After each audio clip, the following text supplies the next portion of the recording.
Hello friends, welcome back to my channel Aari creations. இந்த வீடியோவில் ஆரி work பண்ணும்போது எப்படி ஸ்பீடை வந்து இன்க்ரீஸ் பண்ணுறதுன்றதை தான் நம்ம இந்த வீடியோவில் பார்க்க போகிறோம். ஸ்பீடு இன்க்ரீஸ் பண்ணுறதுக்காக நிறைய டிப்ஸ் அண்ட் ட்ரிக்ஸ் வந்து இந்த வீடியோவில் காத்துட்ருக்கு. வீடியோ ஃபுல்லாக பாருங்கள். இப்போ ஃபர்ஸ்ட் டிப் என்னென்னு பார்க்கலாம். ஃபர்ஸ்ட் டிப் நீடில் செலெக்ஷன் தான். நீடில் வந்து எப்படி செலக்ட் பண்ணுறதை நம்ம ரொம்ப முக்கியமாக பார்த்து தான் வந்து வாங்கணும். ஒவ்வொரு நீடிலுமே ஒவ்வொரு மாதிரி இருக்கும். எல்லா நீடிலுமே நமக்கு கரெக்டாக இருக்கும்லாம் நம்மளால சொல்ல முடியாது. அயர்ன் நீடில் இது வந்து இப்போ நான் கையில் வச்சுருக்குது த்ரெட் நீடிலு. இப்போ இந்த இடத்துல இந்த ஹெட் பார்ட் இருக்குது பார்த்தீங்களா, இது வந்து கரெக்டாக அந்த வளைவு வந்து நமக்கு கரெக்டாக இருக்கணும். அப்போ தான் நமக்கு த்ரெட்டை வந்து இப்படி மாட்டி அந்த கிளாத்லேருந்து வெளியே கொண்டு வரதுக்கெல்லாம் நமக்கு ஈஸியாக இருக்கும். அதே மாதிரி இந்த கிளாத்தில் வந்து இப்படி இந்த நீடில் உள்ளே விட்டு விட்டு எடுக்கிறதுக்கு எல்லாத்துக்குமே இந்த இந்த வளைவு வந்து நமக்கு கரெக்டாக இருக்கணும். ஒரு சிலதில் வந்து அந்த வளைவு கரெக்டாக இருக்காது. அதனால் நீடில் வந்து நீங்கள் பார்த்து வாங்குங்க. நீடில்லையே 2 டைப் இருக்குது. ஒன்று வந்து அயர்ன் நீடிலும் இருக்குது, இன்னொன்று வந்து துளிப் நீடிலும் இருக்குது. அயர்ன் நீடில்லையே த்ரெட் நீடில்னு ஒன்று இருக்குது. பீட்க்கு யூஸ் பண்ணுறதுக்கு, பீடு, ஜர்தோசி இதெல்லாம் யூஸ் பண்ணுறதுக்கு இந்த மாதிரி பீட் நீடில்னு ஒன்று தனியாக இருக்குது. நான் யூஸ் பண்ணது வந்து அயர்ன் நீடில் தான். துளிப்லேயுமே வந்து இந்த துளிப் வந்து இது ஒரு பிராண்ட் தான். இதுலையுமே இதில் வந்து பேக் சைடில் நமக்கு நம்பர்ஸ் கொடுத்துருப்பாங்க. இந்த நம்பர்ஸ் வச்சு தான் இது எதுக்கு யூஸ் பண்ணுறதுன்னு சொல்லி நம்ம பண்ணணும். இதுலேயே வந்து 13, 14 வர நம்பர்ஸ் வந்து த்ரெட் நீடில் ஜரி ஒர்க் பண்ணுறதுக்கு எல்லா த்ரெட் ஒர்க்குமே வந்து இந்த 13, 14 வந்து யூஸ் பண்ணிக்கலாம். அதே மாதிரி 23, 24 இதெல்லாம் வருது இல்லையா, இதில் வந்து நம்ம பீட்ஸோ ஜர்தோசியோ இந்த மாதிரி நம்ம வந்து ஒர்க் பண்ணிக்கலாம். இதுக்கு வந்து இந்த மாதிரி கேப் வந்து வரும். அயர்ன் நீடில் வந்து எனக்கு தெரிஞ்சு அயர்ன் நீடில் தான் வந்து பெஸ்ட்டுன்னு நான் சொல்லுவேன். ஏன்னா ஸ்பீடு வந்து வரணுன்னா கண்டிப்பாக அயர்ன் நீடிலில் தான் வந்து ஈஸியாக ஸ்பீடு வந்து கற்றுக்க முடியும். ஆரம்பத்தில் அயர்ன் நீடில் நமக்கு கஷ்டமாக இருந்தாலும் கொஞ்சம் கற்றுக்கிட்டதுக்கப்புறம் நமக்கு நல்ல ப்ராக்டிஸ் வந்ததுக்கப்புறம் நம்மளுக்கு ஸ்பீடு வரணுன்னா அது அயர்ன் நீடிலில் தான் வரும். ஏன்னா இது இப்படி ரொட்டேட் பண்ணுறதுக்கு, இப்படி ட்விஸ்ட் பண்ணுறதுக்கெல்லாம் நமக்கு ஈஸியாக இருக்கும். ஆனால் அதுவே துளிப் நீடில் ஒரு சிலருக்கு ஈஸியாக இருக்கும். எனக்கு வந்து அயர்ன் நீடில் தான் வந்து செட் ஆயிருச்சு. இது வந்து இந்த இடத்துல இப்படி ஃப்ளாட்டாக இருக்குது இல்லையா, இது வந்து இப்படி ரொட்டேட் பண்ண நமக்கு கஷ்டமாக இருக்கும். ஆனால் அயர்ன் நீடிலில் அந்த பிரச்சனை இருக்காது. இதெல்லாம் பார்த்து தான் வந்து நம்ம நீடில் வந்து வாங்கணும். அயர்ன் நீடிலில் முக்கியமாக பார்க்க வேண்டியது அந்த ஹெட் பார்ட்டோட வளைவு வந்து நமக்கு கரெக்டாக இருக்கணும். துளிப் நீடிலில் அதை நம்ம பார்க்கணுன்னு அவசியம் இல்லை. ரெண்டுத்துலேயுமே ஒவ்வொரு நீடில் நீங்கள் வாங்கி வச்சுக்கோங்க. துளிப்லேயும் ஒன்று வாங்கிக்கோங்க, அயர்ன் நீடில்லையும் வாங்கிக்கோங்க. ரெண்டுமே ப்ராக்டிஸ் பண்ணி பாருங்கள். ரெண்டுமே ப்ராக்டிஸ் பண்ணி பார்த்து உங்களுக்கு எது வந்து ஸ்பீடாக வரும்னு தோணுதோ அந்த நீடில் வந்து நீங்கள் எடுத்துக்கோங்க. ஃபஸ்ட்டு நீடில் நீங்கள் எப்படி செலக்ட் பண்ணுறீங்களோ அதை பொறுத்து தான் உங்களுக்கு ஸ்பீடுமே வரும். ஸோ இதுதான் நீடில் வந்து எப்படி வாங்கணுமோ பார்த்து வாங்குங்க. உங்களுக்கு துளிப் நீடிலும் வாங்கிக்கலாம், இல்லை அயர்ன் நீடிலும் வாங்கிக்கலாம். உங்களோட விருப்பம் தான். என்னோட சஜஷன் வந்து நான் அயர்ன் நீடில் தான் சொல்லுவேன். இப்போ செகண்ட் டிப் போகலாம். செகண்ட் டிப் என்னென்னா நீடில் ஹேண்ட்லிங், எப்படி நம்ம ஹேண்டில் பண்ணுறோன்றது தான். நீடில் வந்து எப்போவுமே வந்து நம்ம நீடில் எப்படி பிடிக்கணும்னா, இப்படி பென் மாதிரி பிடிக்கிறது, இல்லை இப்படி இப்படி இந்த மாதிரி இப்படி சாய்வாக வச்சு பிடிக்கிறது, இப்படி 3 விரலில் பிடிக்கிறது, இல்லை இப்படி 2 விரலில் பிடிக்கிறது, இந்த மாதிரிலாம் பிடிச்சோன்னா கண்டிப்பாக ஸ்பீடு வராமல் போகிறதுக்கு இது ஒரு முக்கியமான ரீசன் தான். எப்போவுமே நம்ம ஒரு வேலையை செய்கிறோன்னா அதை கரெக்டாக ப்ராப்பராக செஞ்சால் மட்டும்தான் அது நமக்கு ஸ்பீடு வரும். எல்லாமே வந்து நமக்கு கரெக்டாக போகும். அப்படி கரெக்டாக நம்ம பண்ணும்போது கரெக்டான நேரத்தில் நமக்கு ஸ்பீடாக வந்துடும். நம்ம எவ்வளோக்கு எவ்வளோ ப்ராக்டிஸ் பண்ணுறோமோ அதுக்கப்புறம் நமக்கு அந்த ஸ்பீடு வந்து நமக்கே தெரியாமல் அது நம்ம அறியாமே நமக்கு அந்த ஸ்பீடு வந்து கரெக்டாக வந்துடும். இந்த 3 விரல் இருக்கு இல்லையா, இந்த 3 விரலுமே நீடில் இப்படி பிடிச்சிருக்கணும். இந்த சுண்டு விரல் வந்து பீட்ஸோ இல்லை ஜர்தோசியோ தள்ளுறதுக்கு இந்த சுண்டு விரல் வந்து நமக்கு யூஸ் ஆகும். 3 விரல் இப்படி பிடிச்சிட்டு இந்த சுண்டு விரலில் பீட்ஸ் இப்படி தள்ளுறதுக்காக நம்ம இப்படி பிடிச்சிக்கிறோம். இந்த கட்டை விரல் வந்து இங்கே இருக்கணும். இப்படி தான் வந்து நம்ம நீடில் வந்து பிடிக்கணும். இந்த 4 விரலும் கீழே பார்த்தா மாதிரி இருக்கணும். இந்த கட்டை விரல் மட்டும் இந்த பக்கம் மேலே பார்த்தா மாதிரி இருக்கணும். அதே மாதிரி நீடில் மட்டும் எப்போவுமே இப்படி சாய்வாகவோ இல்லை நமக்கு எந்த டைரக்ஷன் வருதோ அப்படி இப்படி திருப்பி திருப்பி இந்த மாதிரிலாம் நம்ம ஒர்க் பண்ணோம்னா கண்டிப்பாக நமக்கு ஸ்பீடு வரவே வராதுங்க. எப்போவுமே இந்த நீடில் 90 டிகிரியில் இந்த ஹெட் பார்ட் வந்து நம்ம எந்த டைரக்ஷனில் போடுறோமோ அந்த டைரக்ஷன் பார்த்தா மாதிரி இருக்கணும். இப்போ இது ஆல்ரெடி ஒரு ஃப்ரண்ட் நெக் தான் நான் ஆல்ரெடி மார்க் பண்ணி வச்சுருக்கேன். இப்போ இதில் நான் மார்க் பண்ணதில் நம்ம இப்போ நீடில் வைக்கணும்னா எப்படி வைக்கணும்னா, இந்த ஹெட் பார்ட் வந்து இந்த டைரக்ஷன் பார்த்தா மாதிரி இருக்கணும். இப்படி இருக்கணும். அதே நேரத்தில் 90 டிகிரியில் இருக்கணும். இந்த மாரி 90 டிகிரில இருக்கணும். இப்படி சாய்வாவோ, இப்படியோ, இப்படி இந்த மாரிலாம் வச்சு நம்ம ஒர்க் பண்ணாம, இப்படி 90 டிகிரில பிடிச்சு, இப்படி நம்ம ஒர்க் பண்ணணும். நமக்கு இது ஸ்டார்ட்டிங்ல ஆரம்பத்துல வரலனாலும், இதே மாரியே பிடிச்சு, பிடிச்சு நம்ம ஒர்க் பண்ணும்போது, நமக்கு ஆட்டோமேட்டிக்கா இதுவே நம்மளுக்கு பழகி போயிடும். எது ப்ராப்பரான வழியோ, அதுல போம்போது தான் நமக்கு எல்லாமே கரெக்ட்டாவும் வரும். ஸ்பீடும் நமக்கு சீக்கிரமா வரும். அதனால நீடில இந்த மாரி பிடிச்சு பழகுங்க. அதே மாரி 90 டிகிரில வச்சு பழகுங்க. இப்போ 3 டிப் என்னன்னா, இந்த நீடில் இருக்கு இல்லையா? இந்த நீடில வந்து நார்மலா நம்ம அயர்ன் நீடில் வாங்கும்போது இப்படிதான் இருக்கும். இல்ல துடிப்பு நீடிலும் வாங்கும்போது இப்படிதான் இருக்கும். இப்படி இருக்கும்போது இத ஒர்க் பண்றதுக்கு இப்படி இப்படி ட்விஸ்ட் பண்றதுக்குலாம் நமக்கு கொஞ்சம் கஷ்டமா இருக்கும். அதனால நான் என்ன பண்ணேன்னா, இந்த மாரி த்ரெட் வந்து சுத்தி வச்சிருக்கேன். உங்ககிட்ட என்ன த்ரெட் இருந்தாலும் நீங்க யூஸ் பண்ணிக்கலாம்.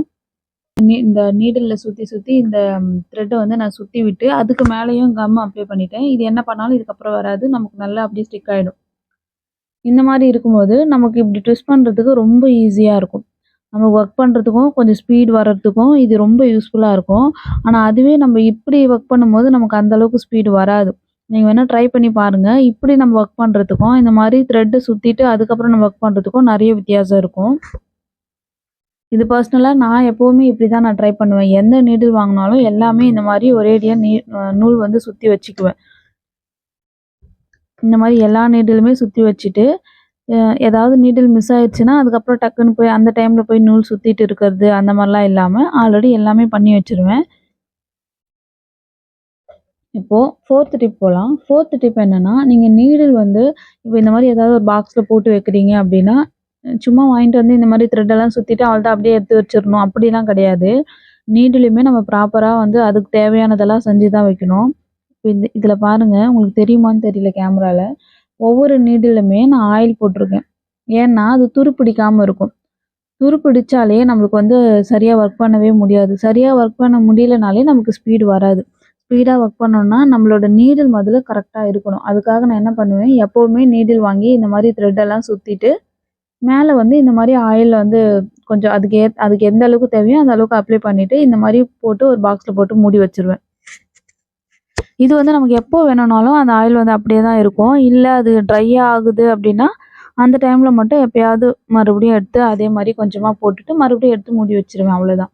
இப்படி பண்ணும்போது நமக்கு அது சீக்கிரம் துருப்பிடிக்காது. நம்மளுக்கு ஒர்க் பண்றதுக்கு ஈஸியா இருக்கும். நமக்கு ஸ்பீடும் நல்லா வரும். இந்த மாரி நம்ம பண்ணும்போது ஸ்பீடும் நமக்கு கரெக்ட்டா வரும்.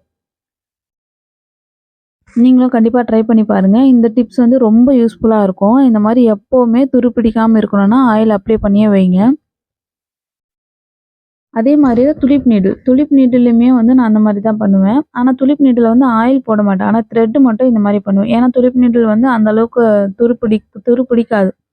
இது வந்து அயர்ன் நீடில்ன்றதுனால இதுல மட்டும் துரு பிடிக்கும். அதனால இதுல ஆயில் அப்ளை பண்ணுவேன். இதுல த்ரெட் மட்டும் சுத்திட்டு எண்ணெய் பாக்ஸ் இதுக்குன்னு தனியா ஒரு பாக்ஸ் போட்டு இத தனியா எடுத்து வச்சுருவேன். இதான் நீடில் வந்து நான் எடுத்து வச்சுக்குவேன். எதுவுமே வந்து ப்ராப்பரா பண்ணீங்கன்னா, கண்டிப்பா உங்களுக்கு எல்லாமே கரெக்ட்டா வரும். 5த் டிப் என்னன்னா, நீடில் வந்து இந்த மாரி நீங்க ஃப்ரீயா இருக்கிற டைம்ல ரொட்டேட் பண்ணி பார்க்கணும். இந்த மாரி நீங்க எந்த அளவுக்கு நீங்க ட்விஸ்ட் பண்ணிட்டே இருக்கீங்களோ, அந்த அளவுக்கு உங்களுக்கு ஸ்பீட் வந்து சீக்கிரமாவே வரும். இது நான் யார்கிட்ட கத்துக்கிட்டேன் அப்டின்னா, ஆரி ப்ளவுஸ்ல இப்போ பிரைடல் ப்ளவுஸ்லாம் 2 நாள்ல முடிக்கிற சீனியர்ஸ்லாம் இருப்பாங்க இல்லையா? அவங்க கிட்ட தான் நான் கேட்டேன். எப்டி நீங்க இவ்ளோ ஸ்பீடா ஒர்க் பண்றீங்கன்னு நான் கேட்டிருந்தேன்.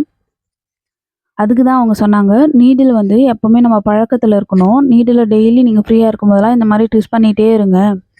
இந்த மாரி ட்விஸ்ட் பண்ணிட்டே இருக்கும்போது, அந்த நீடில் வந்து உங்க கை பழக்கத்துக்கு வந்துரும். அதுக்கப்புறம் உங்களுக்கு கண்டிப்பா ஸ்பீட் சீக்கிரம் வந்துரும்ன்னு சொல்லியிருந்தாங்க. நீங்களும் இந்த மாரி ஃப்ரீ டைம்ல உங்ககிட்ட இருக்கிற நீடில் நீங்க டெய்லி யூஸ் பண்ற அந்த நீடில வந்து நீங்க ட்விஸ்ட் பண்ணி பாருங்க. கண்டிப்பா ஸ்பீட் வந்து உங்களுக்கு சீக்கிரமாவே வரும்.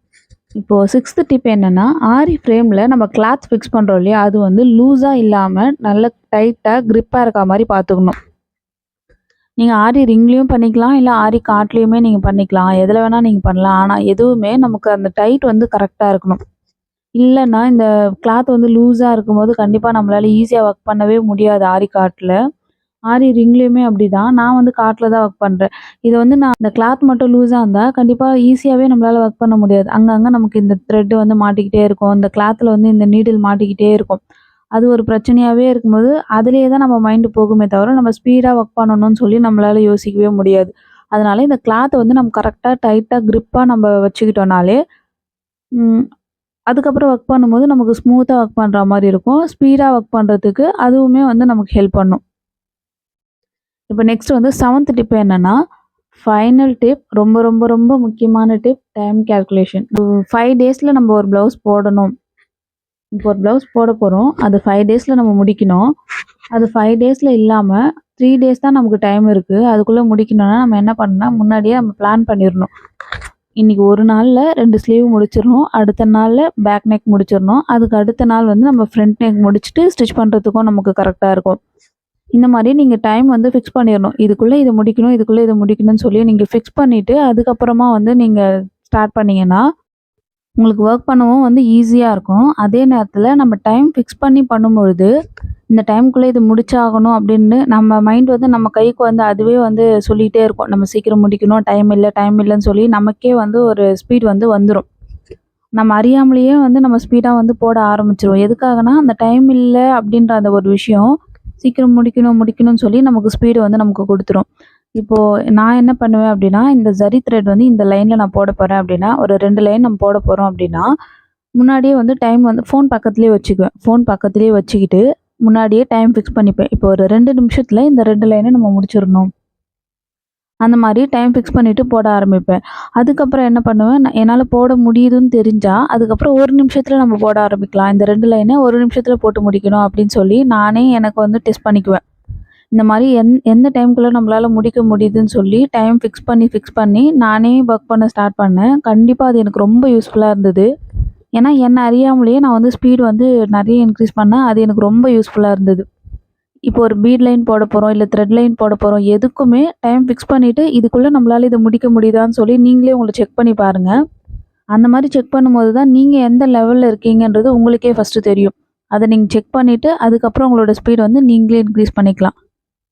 அதே மாதிரி நீங்க ஒர்க் பண்ணும்போது கான்சன்ட்ரேஷனோட ஒர்க் பண்ணுங்க. நம்ம என்ன பண்றோன்றத நீங்க தெரிஞ்சுக்கிட்டு, நீங்க வேற ஏதோ வேலைய மைண்ட்ல வச்சுக்கிட்டு இத செஞ்சீங்கன்னா, கண்டிப்பா உங்களால ஸ்பீடா ஒர்க் பண்ண முடியாது. இத வந்து இந்த டைம்க்குள்ள முடிக்கணும். அது மட்டும் தான் உங்களுக்கு வந்து அந்த டைம்ல வந்து தோணணும். அத மனசுல வச்சுட்டு நீங்க பண்ணும்போது தான் உங்களுக்கு ஸ்பீடா வந்து ஒர்க் பண்ண முடியும். அதனால நீங்க செய்ற வேலைய கரெக்ட்டா அந்த டைம்க்கு அந்த வேலைய மட்டும் ஒழுங்கா நம்ம முடிக்கணுன்ற எண்ணத்தோட கரெக்ட்டா பண்ணீங்கன்னாலே நமக்கு ஸ்பீட் ஆட்டோமேட்டிக்கா வந்துரும். இந்த மாதிரி சின்ன சின்ன விஷயங்கள நம்ம பார்த்து பண்ணாலே போதும். நமக்கு கரெக்ட்டா அந்த ஸ்பீடு வந்துரும். நம்ம ஸ்பீடு வரலன்னு சொல்லி ஃபீல் பண்ண வேண்டியதே இல்ல. இந்த மாரி சின்ன சின்ன விஷயங்கள் நம்ம பண்ணாததுனால தான் நமக்கு கரெக்ட்டா அந்த ஸ்பீடு வரமாட்டேங்குது. அதனால இந்த டிப்ஸ் எல்லாமே நீங்க ஃபாலோ பண்ணுங்க. கண்டிப்பா உங்களுக்கு இந்த டிப்ஸ் வந்து உங்களோட ஸ்பீட வந்து இன்க்ரீஸ் பண்றதுக்கு ரொம்ப யூஸ்ஃபுல்லா இருக்கும். ஏன்னா, நான் இதெல்லாம் பர்சனலா நான் ட்ரை பண்ணி பார்த்து, எனக்கு ஸ்பீடு வந்து கண்டிப்பா இதனால அதிகமாச்சு. அதனால தான் உங்களோட இந்த வீடியோ மூலியமா நான் ஷேர் பண்றேன். நான் கத்துக்கிட்ட எல்லா விஷயத்தையுமே இந்த வீடியோல நான் சொல்லியிருக்கிறேன். கண்டிப்பா பிகினர்ஸ்க்கு ரொம்ப ரொம்ப யூஸ்ஃபுல்லா இருக்கும்னு நான் நினைக்கிறேன். இதுக்கப்புறம் வேற ஏதாவது உங்களுக்கு டவுட்ஸ் இருந்தா கண்டிப்பா நீங்க கமெண்ட் பண்ணலாம். நான் உங்களுக்கு சப்போர்ட் பண்றேன். அடுத்து வர வீடியோஸ்ல நான் உங்களுக்கு கிளியர் பண்றேன். இந்த வீடியோ உங்களுக்கு பிடிச்சிருந்தா மறக்காம சேனல சப்ஸ்கிரைப் பண்ணிக்கோங்க. இந்த வீடியோ உங்க ஃப்ரெண்ட்ஸோட ஷேர் பண்ணிக்கோங்க. இதுக்கப்புறம் வரப்போற வீடியோஸ்ல நிறைய மோட்டிவேஷனல் வீடியோஸோட உங்கள நான் மீட் பண்றேன். தேங்க்ஸ் ஃபார் வாட்சிங்.